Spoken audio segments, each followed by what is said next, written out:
Vice Chair, are you using your light, your selfie light?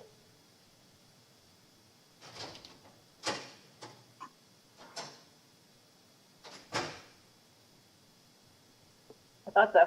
I can tell. It looks brighter. Okay.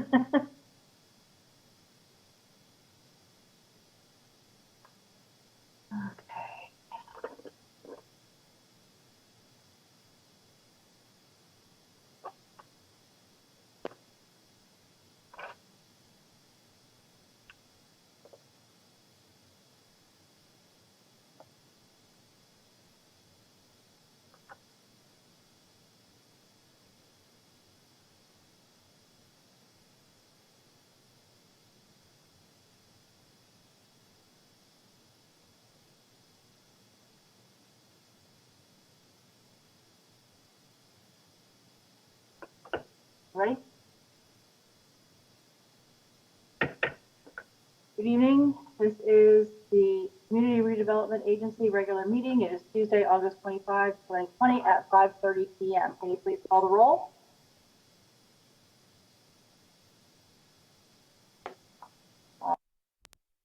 Chair Llewellyn. Here. Vice Chair Ogman. Here. Board Member Brandemart. I don't see her. Board Member Harris. Here. Board Member James. Here. CRA Director Williams. City Attorney Ansbro, I see you. Here. Thank you. Tom.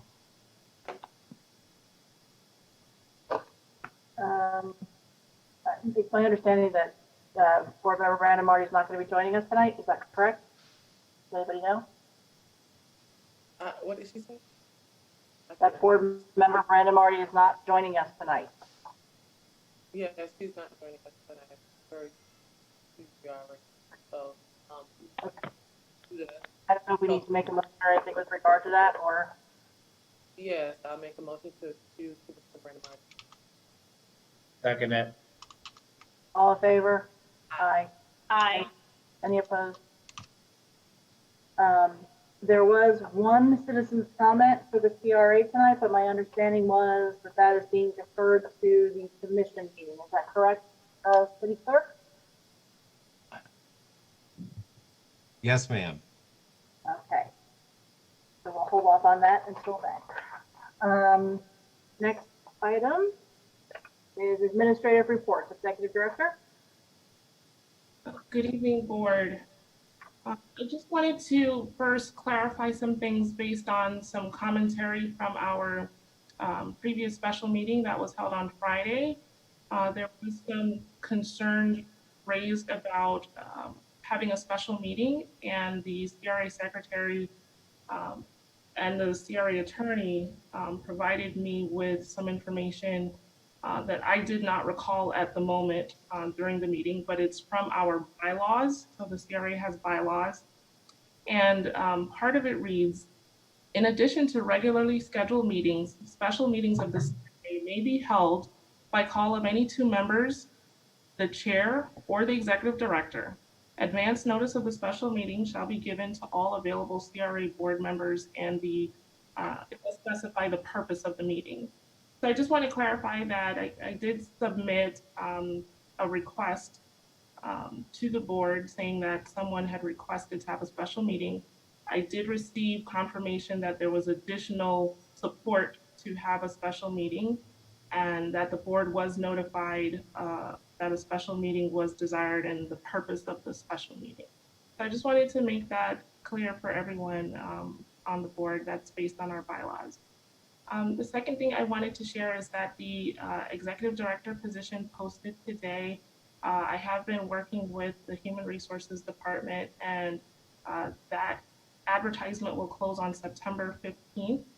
So it is up and about in quite a few places, and we hope to have several applicants very soon. Going to our Small Business Resiliency Reimbursement Grant, As I mentioned on Friday at our special meeting, we have been having some challenges with outreach, given that we have a vacancy with the economic development manager position. We have received 8 completed applications. We do have several more businesses that have expressed to us that they're compiling their documentation. So what we are doing is processing the existing applications, and part of that includes verifying that their business tax receipts are up to date, as well as that the business cannot have any code violations. So we're working through that in order to turn around and be able to let these businesses know whether they are eligible or not. Going to our at-home Dania Beach program, we have seen some delays with the county, and I know that it is because of how the county is gearing up to uh, implement the CARES Act funding. So the department that the CRA works with, the Housing Finance Division, is the one that works on the down payment assistance that our buyers need, in addition to the assistance that we will be providing to them. And so I have gotten some preliminary assurances that we're probably a week or two away from closing for the first 4, and probably 3 to 4 weeks away from closing on the last 2 that were approved. As far as our workforce housing project on J. Ely Boulevard, in your package, you would have seen some architectural renderings for the 3 parcels that we intend to have developed through the private development community. If there are any comments on the styling or the architecture, I am all ears, either now or in the very near future before this gets finalized. So if there are any comments on the floor plans or the renderings, all of the homes do have a den or office. We're trying to promote working from home or having some sort of live workspace. We also have homes that have garages. 2 of the homes have 2-car garage that you enter through the front, and has a 1-car garage that you enter through the side of the parcel. It's not large enough to accommodate a 2-car garage. That is why the garage is detached and it's at the side. Our rebranding project, as you stated, our entryway signage. This week will be taking care of removing some of the landscaping required to install the solar lighting. The vendor is actually based out of Port Orange, and they'll be returning to install the solar lighting for each of the 6 entryway signs that have been installed already. I know that Public Services is working on a landscaping plan and trying to implement landscaping for the 41 signs that require landscaping. The Public Services and I have, gone to each of the sites for the signs that have already been installed and taken a look at the feasibility and the types of landscaping that would be required. Our partnership with the casino at Dania Beach on the drive-in movie event, we're very excited about this. This is going to be on the commission agenda this evening, approving it as a special event. It'll take place in September and October, and the CRA will be providing some marketing support for this event. We think it's a great way to... Where? Artisana? Okay. We think it's a great way to add some activity, given that many events have been canceled or postponed in consideration of COVID-19. Also on the City Commission agenda tonight is an item related to the CRA rebranding project. We did have some signage that remained to be installed, and we did have a budget in place for that. But then we also had what I'd like to consider a change order or a request for larger signs or some signage that we did not identify initially. So for example, the Broward Heights neighborhood out on Griffin Road, they installed their own signage without any communication with the city. And so it's not consistent with the existing neighborhood signage. And so there's an additional need there to provide some funding for that signage. Also, we have a large sign over at the IT Parker Center over on the west side. close to where the yachts are. That was a monument sign that was not initially identified. Other than that, we're looking at signage relocations to accommodate larger signs. And so that is why that item is on the agenda this evening for the City Commission. And I'll take any questions or comments at this time. Raquel, I have a couple of questions for you. You indicated also one of the things in your report, you indicated that for the Small Business Resiliency Reimbursement Program that you were wanting to increase the number of employees required to 10. Is that something that you need us to discuss? My apologies. Yes, I did skip over that segment of that item. We did have 2 companies that reached out asking if the requirements could be amended to include businesses with 10 employees. I think that the board can make a determination if 10 is the maximum that the board would like to do, or if you would even like to go a little bit higher. So I am open to hearing your thoughts on that.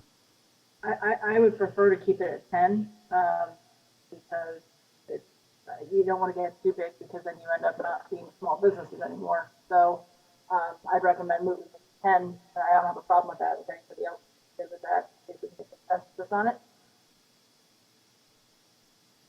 I don't see anybody.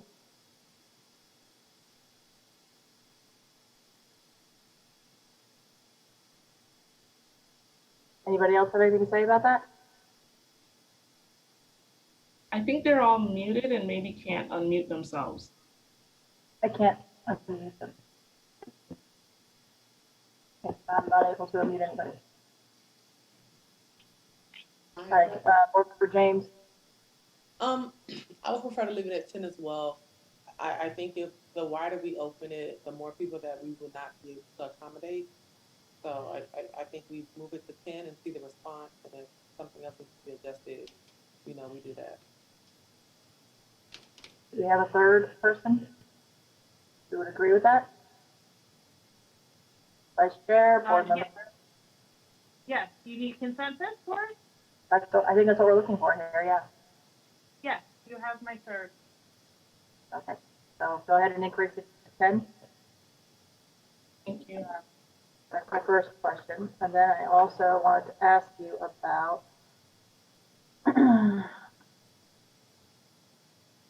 the signage, the entryway signage. How was the determination made as to where to put the sign? Was that an FDOT thing? Was that, how was that done? Okay, So the signage that was installed were replacement signs for existing signage that the city already had in place. 3 of the signs were within FDOT right-of-way, and so FDOT had to approve those locations. Most of the signs in the FDOT right-of-way were within about a foot or 2 of the existing sign based on their requirements and their setbacks.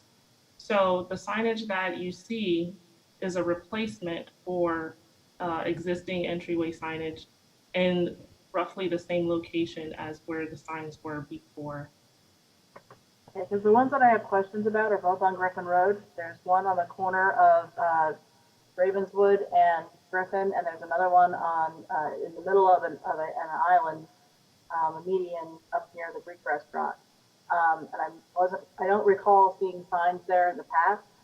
And the one that's on the corner of Anglers or Ravenswood and Griffin Road it's an entryway sign welcoming people to Dayton Beach, but kind of in the middle of Dayton Beach because you're already in Dayton Beach for quite some time, and any direction counts before you see that sign.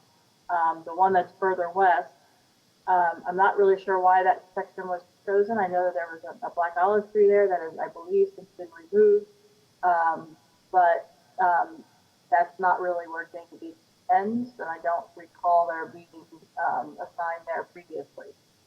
I've actually had some comments made by residents that live right over there who were wondering why it was placed there. It wasn't really visible coming or going.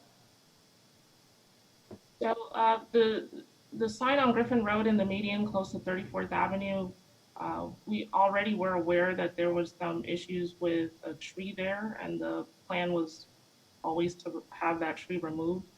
Um, the locations for the existing signs, they were not haphazard. It was because of the fact that there were some FDOT limitations to put them there. Um, I am not sure uh, why you did not recognize that there were signs there before, but any sign replacement literally went where an existing sign was before. And I think that was provided actually when we initiated this project, showing where the signs were and what the locations were going to be. Those two locations, there weren't signs there before. I'm just telling you. So I drive past there all the time. So There were absolutely signs there. The signs were demoed by the vendor. then if they weren't very visible, and that's the problem that you're having now with these, is that they're not very visible. That's the problem. So, This thing, the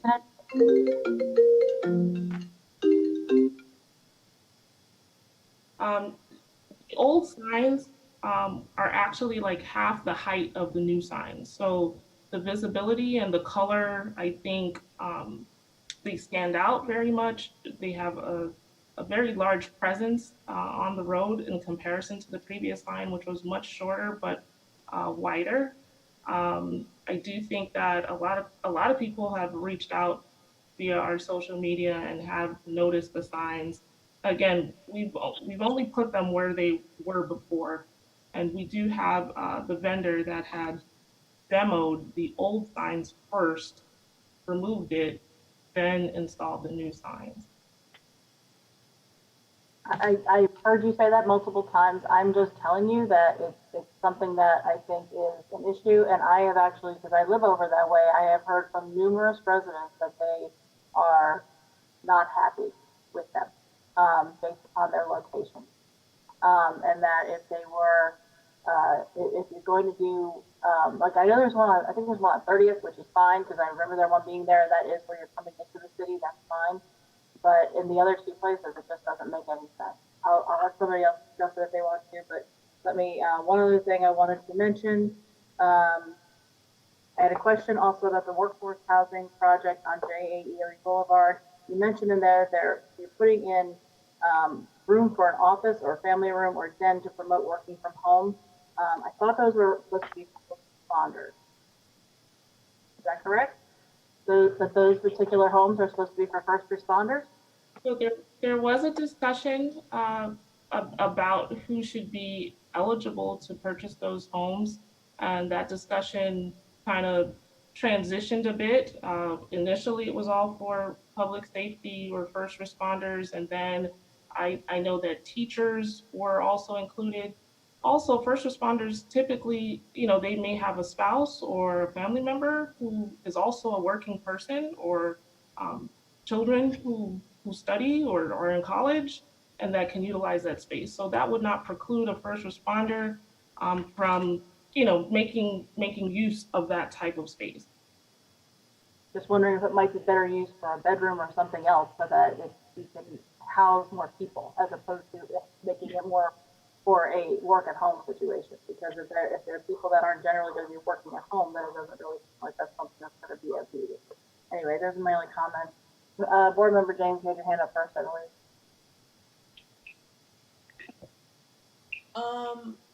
I don't see an issue with the signs. That's my feedback on. Of course, I don't. I saw you. That's just my feedback on that. I do remember exactly where the one on Anglin Griffin, it was actually embedded in the hotel, at the Renaissance Hotel. It was actually embedded right on their property at the Renaissance Hotel. Also there, I believe. So that one sign I can speak for. And I did look over the plans, and I don't think there were any signs that were added to different spaces. I've heard great things about the rebranding, the signage, everything included. We're not going to please everyone.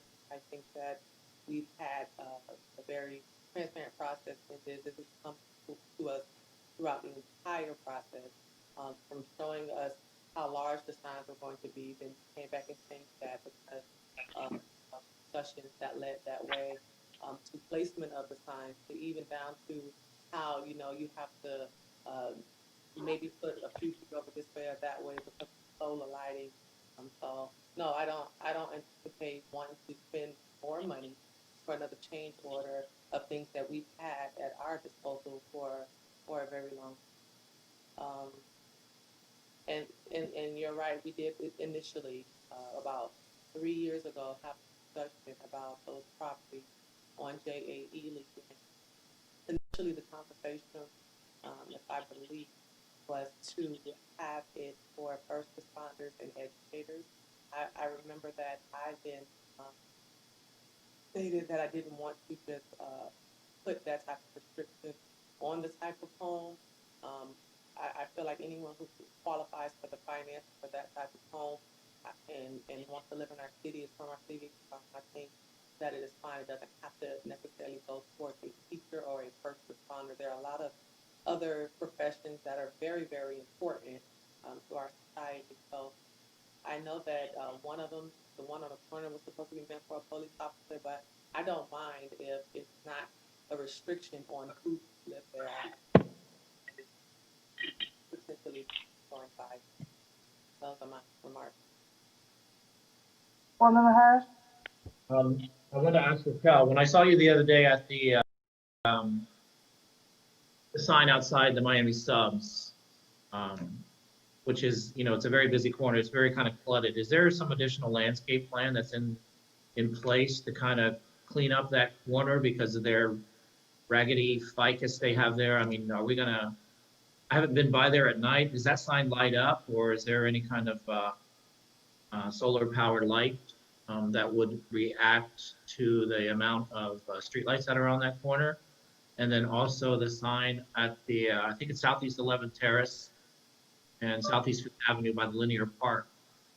Is there any kind of landscape plan for that or a light, maybe, And then this, the picture that's in the book, I guess this is on Dania Beach Boulevard. What's the plan for maybe some kind of solar-powered lighting for these at night so they stand out a little bit more?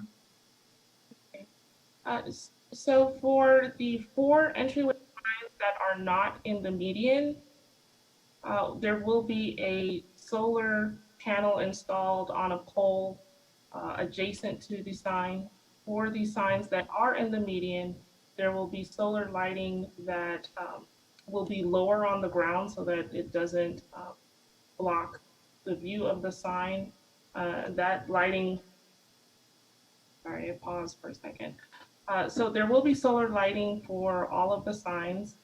For the sign at the Miami Grill, the vendor is aware of all of the, the traffic signal and the lighting that is existing, and will be positioning the solar panel in such a way that it will be able to work effectively.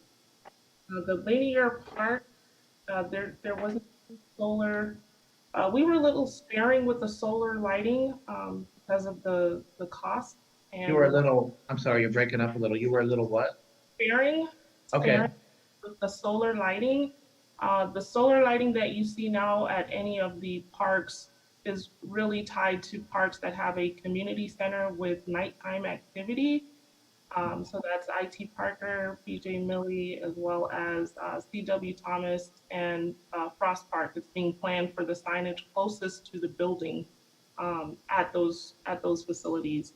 So there was no lighting plan for the linear park. If that's something that is desired, I can get a quote and see what it would cost to solar lighting. If that's the will of the board to look into that, we can do that. For PJ Millie, we did anticipate putting solar lighting at the entrance sign only because it's a little difficult and it's kind of out of the way, that park entrance. And so that is the only park that's looking at having 2 solar lights at each of the signs at that park. Because, the only thing about the sign by the linear park is that it's right, I don't know, a couple of I don't know, 50 feet from the outdoor gym equipment there, and there are people there at night work using the equipment after it gets dark because, you know, it's hot. So I got to get with Eric also to see if they can put some solar powered lights in the top of those canopies so they give just a little bit of light there. And then that will be those like near the sign, they have these like discs that you implant into the ground that are solar powered, and they would shine up onto the sign so people, you know, just so they can see it better. Yeah, I know we had that conversation, not about the linear park, but the solar lighting in the medians. And you talked about having some sort of alternative, and the vendor is working on that. Okay. And then also at Southeast Fifth Avenue and Sheridan Street in front of the Walgreens, where there's that kind of horizontal monument sign, is that scheduled for replacement as well? Um, that has already been removed. Are you talking about the old city sign? It's right in front of the Walgreens, it's on the corner. That sign has already been removed and replaced Okay. with a new entryway sign. Okay, all right. That was the first sign to be installed. At Sheridan and Southeast Fifth Avenue. Yeah, in front of the Okay, Walgreens. all right. I'll make note of it on the way home. Thank you. Just one thing in addition to that, if you're doing lighting, just make sure that you're talking to public services about that, because I know that we had that lighting assessment that was done, and there's a new citywide lighting plan going Right. into place. We don't want it to conflict with anything that's being done there. Okay, thank you. Vice Chair? Shoot, y'all talked so long, I forgot what I was gonna say. Oh, okay, I think it's sort of in response to what the chair was saying. I've heard some similar feedback about the signs as well. I think part of the issue is, at least on the west side, the signs are very modern looking and and bright, and in that area you have more muted colors than you do on the east side, and it's slightly it has less modernish architecture to complement it, so it sticks out more, and you kind of a Bader Meinhof phenomenon happening where people swear it was never there before because they never noticed it. So is there, for all of those signs, is there the option for landscaping? So landscaping is being planned and implemented by the Public Services Department. We had maybe 2 site visits over the summer. I know it was during the time of COVID. And so I did speak to Fernando today, and he was, we were talking about the landscaping plan, and he was.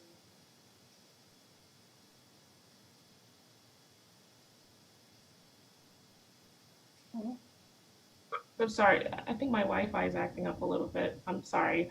I did speak to Fernando today about the landscaping plan, and he was confirming with me some of the content of our site visits that we had over the summer during the time of the shutdown.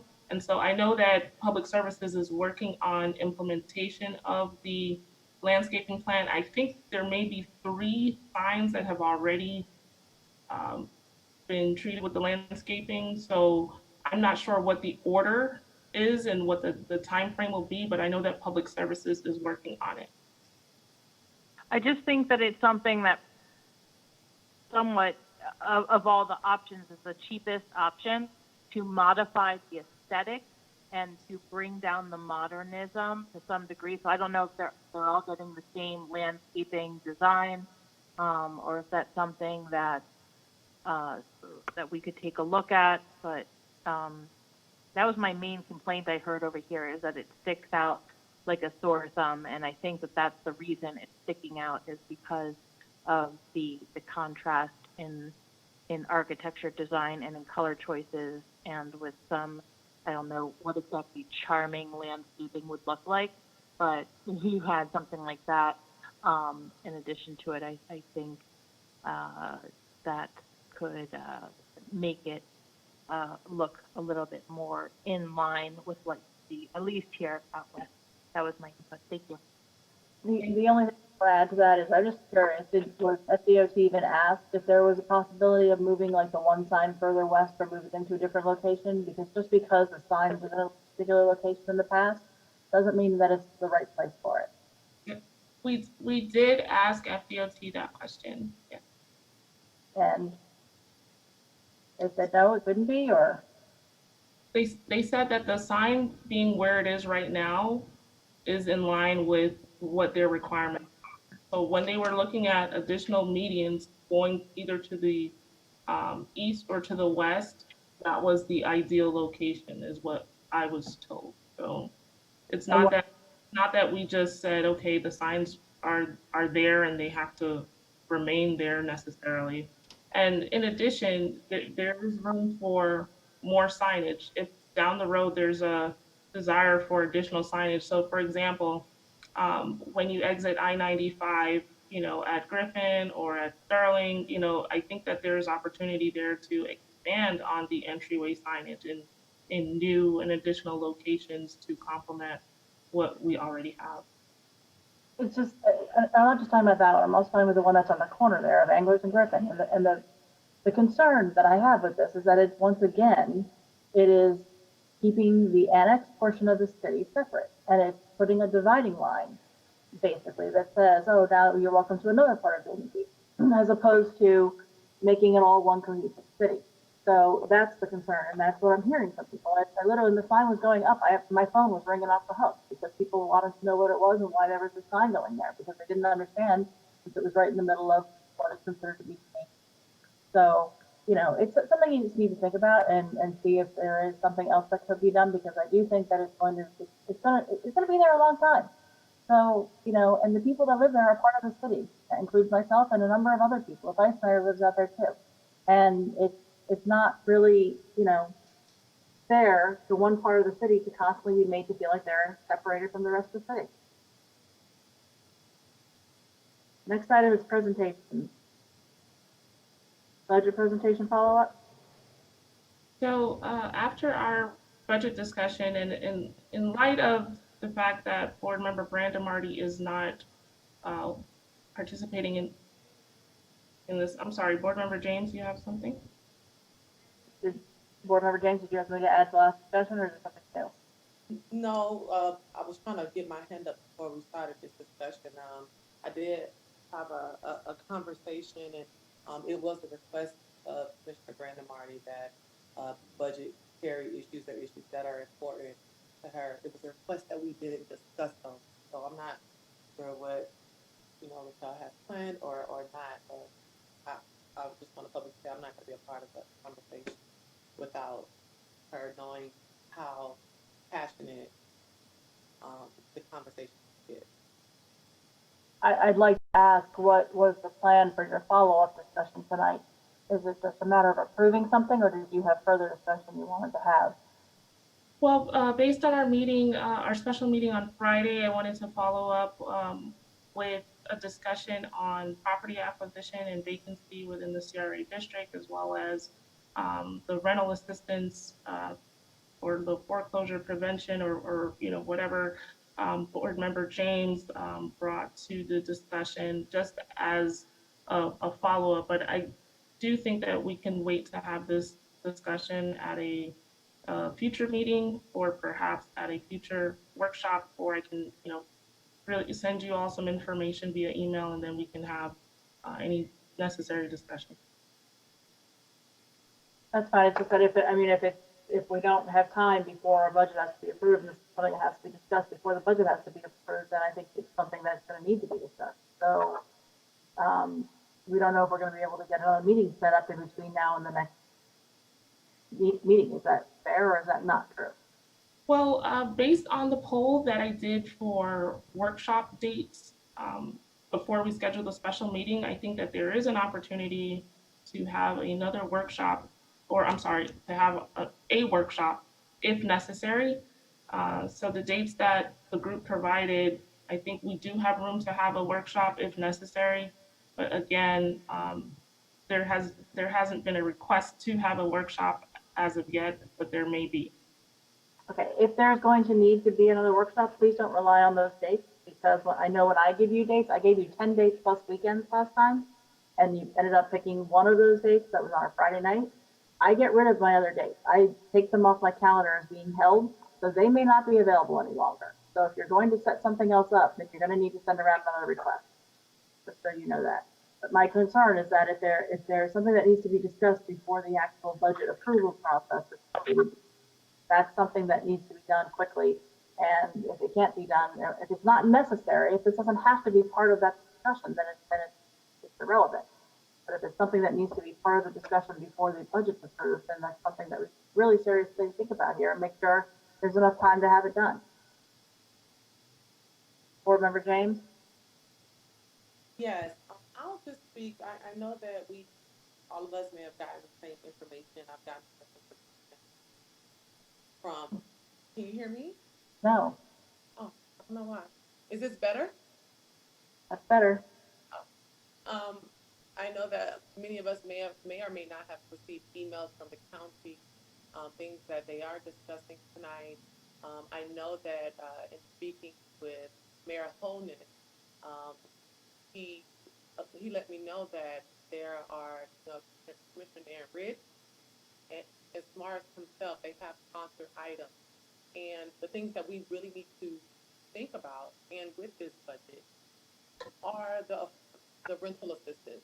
I know that $102 million are going to be allocated over 31 cities, that there is a certain criteria. We have to spend it on not just rental assistance.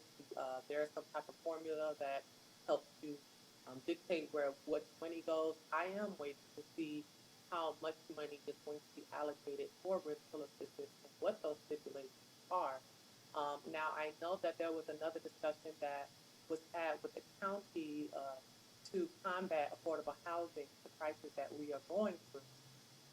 And within that conversation, there are multiple cities that input comments on those discussions, and we didn't comment, we didn't send in for any comment on those discussions on whether or not we would want to be regulated by subsidizing the cost for affordable housing with development, or however else what the incentives are.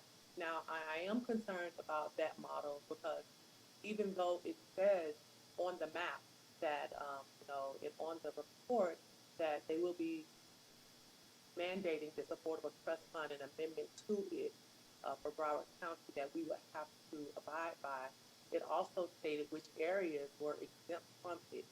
And it seemed as if most of the CRA area is exempt from enforcing this type of stipulation on affordable housing. So I think I don't think we don't know enough. I am concerned with the amount of money that may be allocated for this rental assistance, foreclosure prevention, whatever type of program it's going to be. So I am still asking that we have some type of plan in place, just in case it doesn't satisfy our needs. Because they may give us $10,000, they may give us $500,000. We just don't know, because daycares, nursing homes, business assistance, and rental assistance, all of that is part of what is tied into where these allocated. So for me, with the budget discussion, I still, I am on the same path that I was on Friday. I definitely want to have a plan in place, just in case we don't have or we don't get what we are expecting. And if that happens, I don't want there to be a lot of more evictions and foreclosures before we step in. So that's the thing I want to do. Okay. First of all, I can tell you, and I'm going to give this update during the City Commission, CARES Act allocation did pass today. And that there's just some minor details that need to be worked out between Bertha Henry and the task force as far as dates for certain things and whatnot, but it has passed. It's going through. I also saw something right before I left my house to come here today that said that they also did approve a $25 million rental assistance program through the county, which is the program that we were talking about complementing, which all the cities talking about complementing at this point in time. And that was just published by Mayor Holness a short time ago. As far as the CARES Act funding, though, that comes through the city. It does not go through the CRA. So it would be city funding that would be paid out by the city.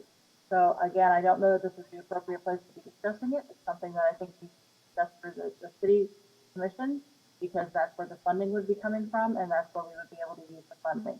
My only other comment about this being part of the budget is that if it is a budget discussion, it's not just us that needs to be present. It is also, there's a number of people that need to be present, including finance and others. So we're going to need to make sure that people are actually available if you're going to have another meeting.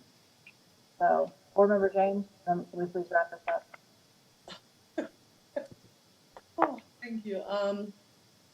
This is something I'm passionate about, so I'm going to make sure we're on the same page before we just move along.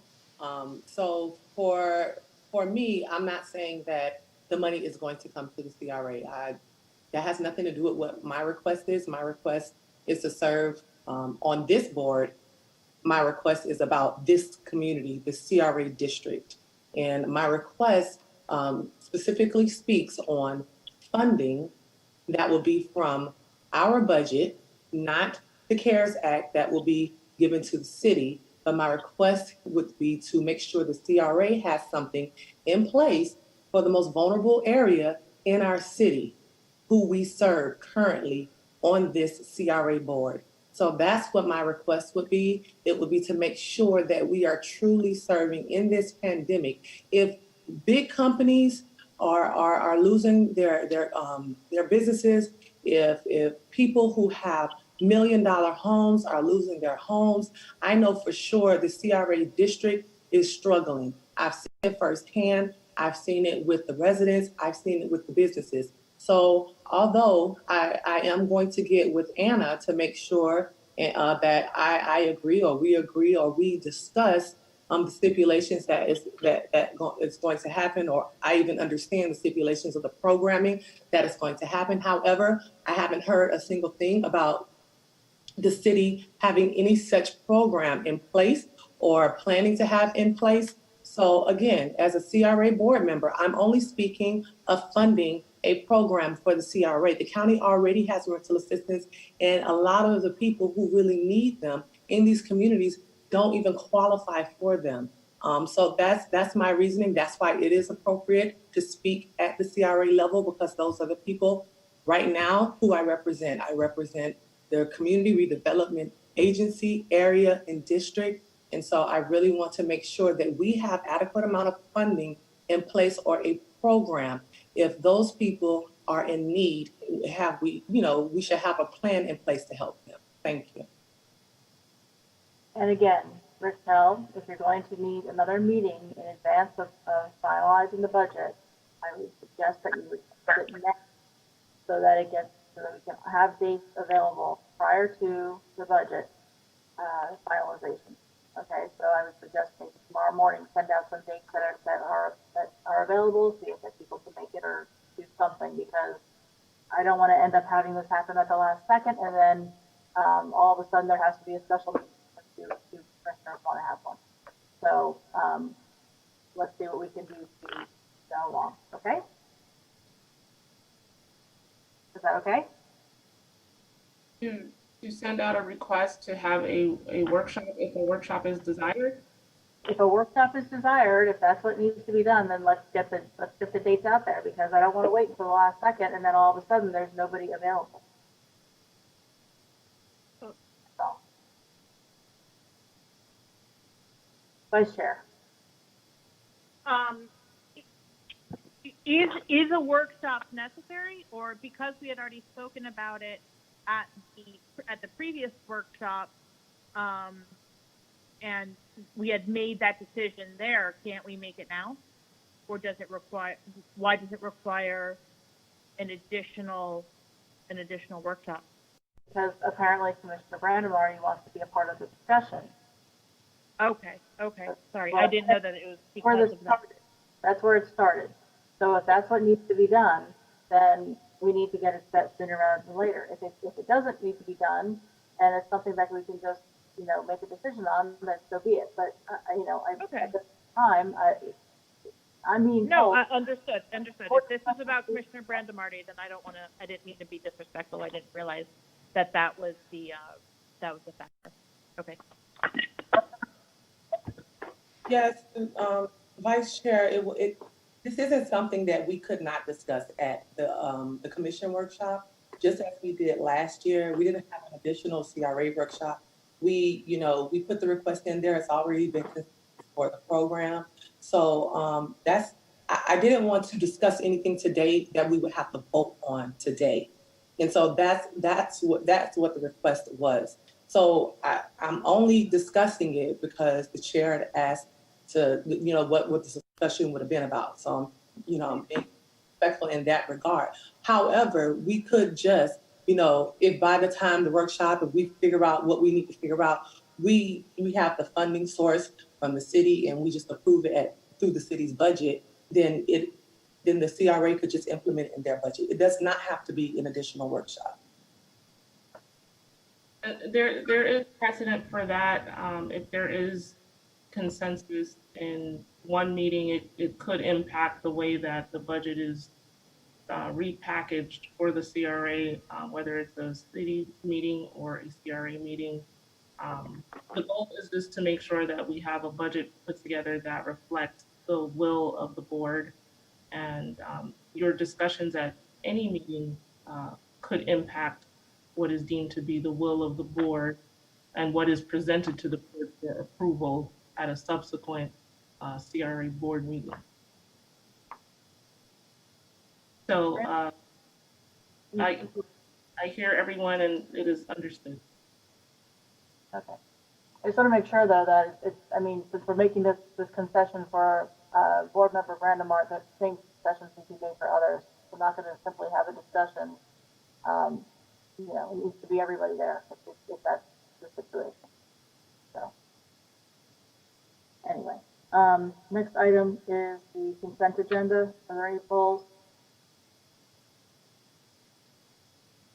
Do we have a motion? I mean, we have an item for discussion. I don't know that we have a. No, this is for the consent agenda, number 5. Move the item. Second. All in favor? Aye. Aye. Any opposed? No proposals and bids. Discussion and possible action. Art of Community Grant Extension Mural. I'm not sure whose item this is. This is my item. I'm bringing it forward to the board for discussion and possible action.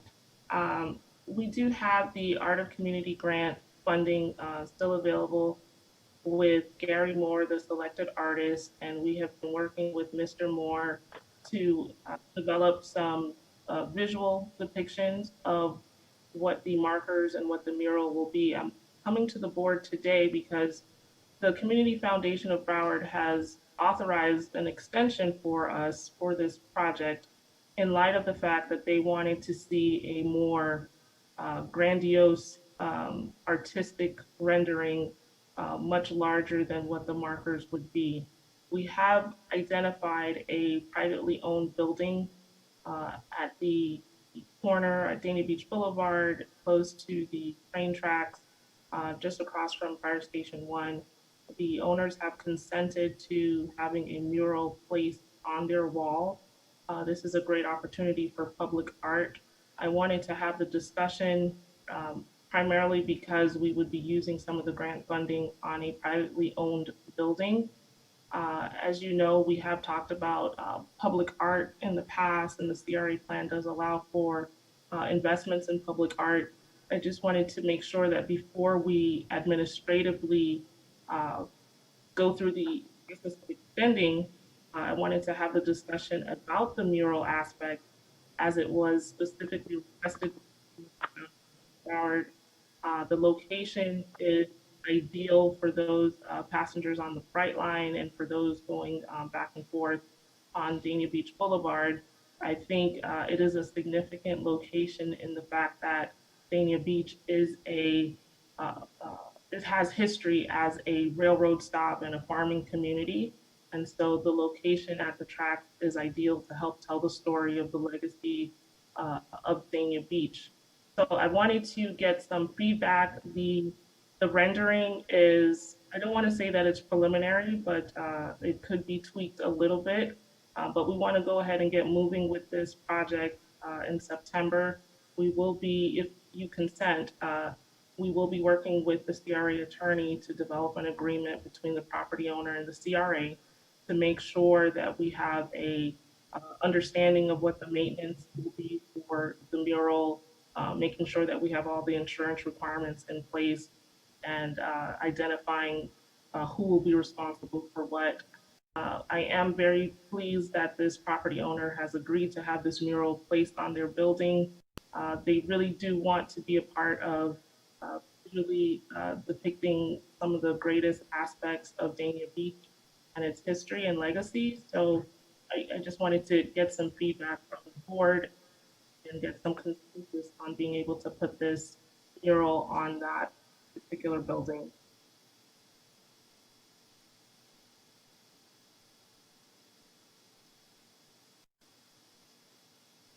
Board Member James? Yes, I remember we tried to do this about 4 or 5 years ago. And unfortunately, we weren't able to get it done through the CAC. So I am glad that the Art Community Grant, and again, maybe this will be the big aha for the city of Dania Beach to really get into the arts. I know that we had something scheduled to kind of do on the garage, and that kind of fell through, but this is similar to the things that we discussed. So I am excited about it. I am ready for it, and I hope it really sparks an economic trail of art that is ingrained within our city. So thank you. You have my support on it. Board Member Harris, are you raising your hand? Yeah, I mean, I just think in, the COVID climate that if we're going to have any extra funds for an art project, that we really ought to look at people who need rental assistance or job placement or job training rather than an art project. Just right now until at least the first of the year, because as we were just talking about rental assistance, mortgage assistance, that it might make us not look so favorable in the eyes of the community, even though we have the money to spend the money on an art project when people don't have food or they can't pay their rent or they're being evicted. So please take that into consideration for just right now. I mean, I support public art, and I know we have the ordinance and the plan, but I just don't think now's the right time. Vice Chair? Isn't this money only to be used, this is for Director Williams, to be used for the art project? That's correct. This money is already encumbered. We already have a contract with the artist, Gary Moore. This is the only use for the funding. So we don't have an option to reallocate the funding to do something else. All right. So, yeah, that's what I thought. I mean, because I think the board member, Mr. Harris, makes a very good point. I don't think that now is the time to prioritize public art, especially over the serious programs that we're talking about now, rental and mortgage assistance. But if these are funds that have already been allocated and they cannot be recycled into being something that could be used for that, then why would you not go ahead with the project? And therefore, you have my consensus for it. Executive Director, is there a time limit on when this grant money will be spent? The Community Foundation of Broward has not issued a definitive time limit on the funds. However, this project has been ongoing for quite some time, and it is, I believe, full time that we execute on this aspect of the project. So we've moved from the design phase, we've moved from the, getting information from the community and having those community meetings where people share their experiences at Dania Beach, and it's time to close out this project. We've had some based on some of the requests from the Community Foundation as well as COVID-19 and not being able to have the artists go through the whole fabrication process. And so now is the time to, in my opinion, to execute. I do know that, with everything that's being planned, even with the discussion about holiday lighting, I know that, there's a lot of talk about doing things that are going to be uplifting to the community and to lift people's spirit. And so this could be one of those things.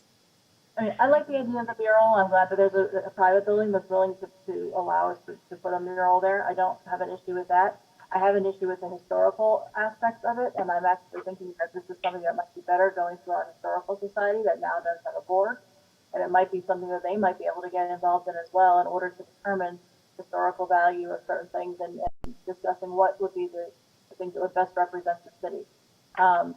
Just to have an opinion on that. That's part of the reason why we have a historical society. So if you're going to be talking about historical items and historical features of anything, I think that it makes more sense to do it that way as opposed to, randomly ask. Well, I mean, I don't know who was asked. I don't know who it was discussed with. We have people on that board that are supposed to be looking at the entire city and all aspects of it, and I think it might be more appropriate to do that. Well, one of the requirements for the grant was to have community input. That's why it's called the Art of Community Grant. And I will say that Linda Wilson, who is part of the Historical Society, she has visited the artist at his studio while he was like an artist in residence in Dania Beach, and had viewed the markers and given comment on that. The reason that it's called Art of Community was to really engage everyday people, not necessarily history buffs, but it's talking about the legacy of Dania Beach and not necessarily the history of Dania Beach. So they're not historic markers, they're artistic markers that reference the legacy of Dania Beach from the perspective of members of the community. And that's why it's called the Art of Community Grant. Well, I'd like to know where all the markers are going to go because we have a clip out there already, and I'd like to know where the plan is to put each of these markers. And I don't see that in here. It's very vague. Just says downtown. I can provide the board with a map of where the markers are intended to be. It's going to be along city right of way, so not along any FDOT right of way. And we would be going through the permitting and approval process for those artistic markers. Back when Kurt Kaiser was here from CGA and he was the consulting city engineer, we had several discussions and meetings with him regarding these markers. So that's something that can be provided. I would like to get support to move forward at least with the mural aspect so that we can, get that portion underway. That's going to take 30 to 40 days. So I can provide some supplemental backup as to the location of the artistic markers, but I am definitely seeking approval for us to utilize this privately owned building for the mural aspect of the project. I'm fine with the mural. I'm good with the mural alone at this time. I need more information on the markers. Board Member James? Yes, thank you. A lot of that was answered, but I did want to remind us, I know that we are, very concerned for our residents and how we are choosing to spend our money. But again, like when we have discussions and they need to be very consistent. And so I definitely wouldn't think about funding for an art mural project. Matter of fact, how much did this portion of the project cost, Executive Director? How much will, which portion? This, the mural, I'm sorry. okay, so the 32,000 that remains encumbered, that will cover both the mural and the fabrication and installation of 7 markers. So Okay, well, and we just approved to spend 100,000 on light, which I agree with. So we can't on one hand say, oh, we can use this money towards housing and food and shelter and all these other things, but then spend money where we choose to spend our money. I think that both are very necessary. I do see why there may be that concern of why we're doing projects, but businesses are still opening in our city, and you drive around, there's still construction being done in our city. You look at our permit department, people are still pulling permits in our city. Developers are coming for approval for projects in our city, and so I think if we really want to combat and think about people with COVID, we need to really think about the affordable trust funds. And we need to really think about if we are going to subsidize projects that come in that really speak volumes on, where we stand with our vulnerable areas in our community. So you definitely have my support. I do remember a lot of people, a wide array of people being a part of the historical part of this and being interviewed. It has been a long time in the works.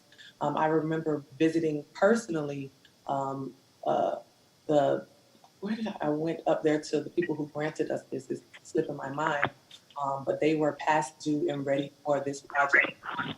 I do think that it has a bunch of the community input and however it comes out artistically. Who am I to really judge that aspect of it? And so you have my support on it.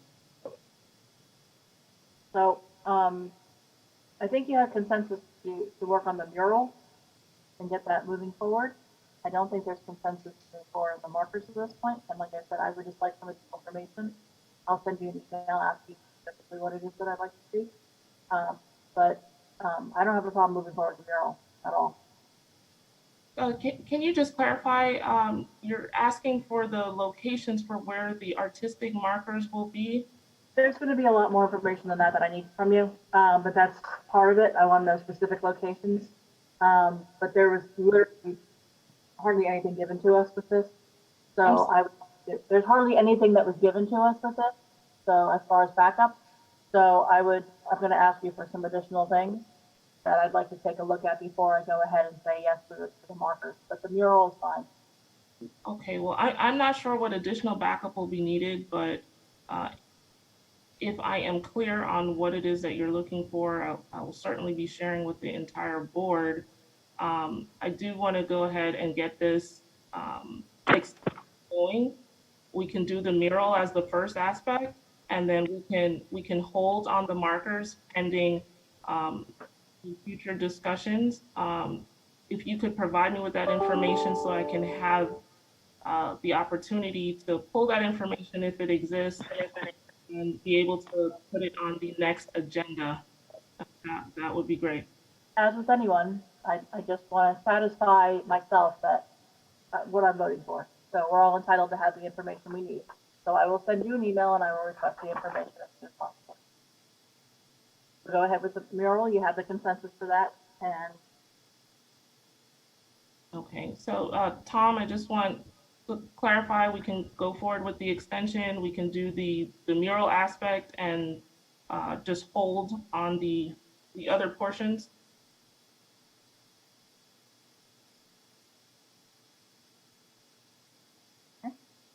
board member, okay. All right, board member comments. Board member Harris. Any comments? Okay. Board member Jane? Yes. I want to thank Parks and Rec for the back to school backpack distribution that they did over there at City Hall.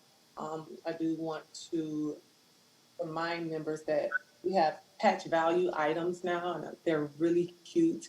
They're like infused vinegars and other little cute merch that the patch staff has really been creative with. So I know that this is a challenge right now, but I can appreciate the ways that you try to stay relevant and try to get people to move in and out of patch.